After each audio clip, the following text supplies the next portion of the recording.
meat. This is going to be a short week for me, so I thought I could try something extra easy this time. This is a modified version of a Cuban style sandwich with cold cut meats. Our total cost for everything here is $65. I forgot that cold cuts are really expensive. So if you don't want to spend that much, definitely don't ask for them thick cut like I did, because $65, geez. Anyway, besides that, these are going to be really good. I chose horseradish, cheddar, and smoked gouda for my 2 cheeses. And then I've got, how the Cuban sandwich normally goes is you have like types of pork and ham in there, and then Swiss cheese. I don't like Swiss cheese, so that's why I use the other 2. But we've got our glazed ham, and then I have some herb and garlic chicken because that sounded good, and then pepperoni because pepperoni goes good in everything, and I wanted some pepperoni. For the bread, I have some nice fancy artisanal brioche bread. So that'll be good. I'm excited to try these out. With that being said, let's go ahead and start organizing stuff.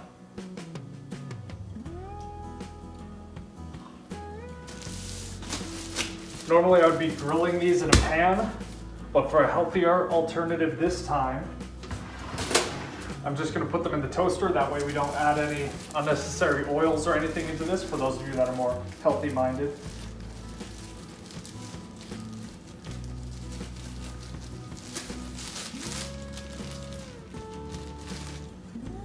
Do y'all eat your bread with or without the butt?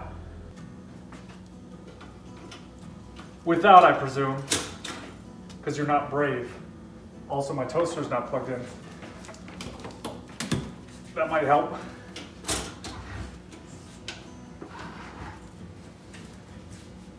Toast.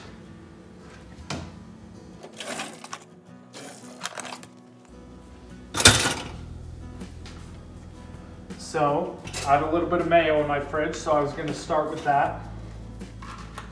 That's optional, you don't have to put this on, but I mean, whatever you feel like doing. Then we got some of our toppings here.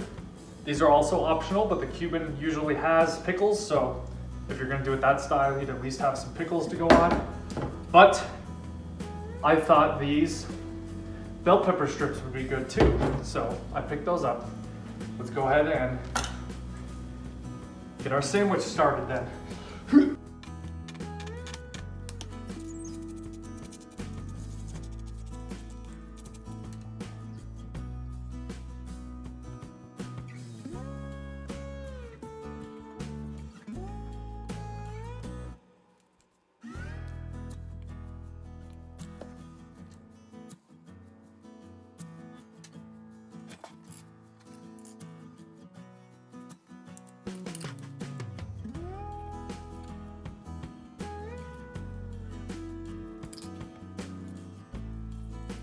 Well,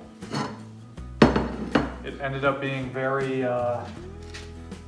large, but that's what I expected out of $65 worth of cold cuts.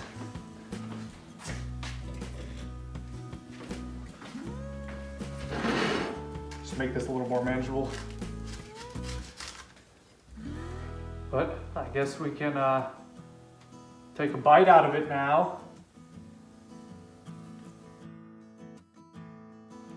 I don't make sandwiches that often, so I don't really know how to stack them in a good way, but it looks really good. So I'm excited to try this one out. As usual, feel free to change it up however you want. Let me know how that works for you. Thanks for watching.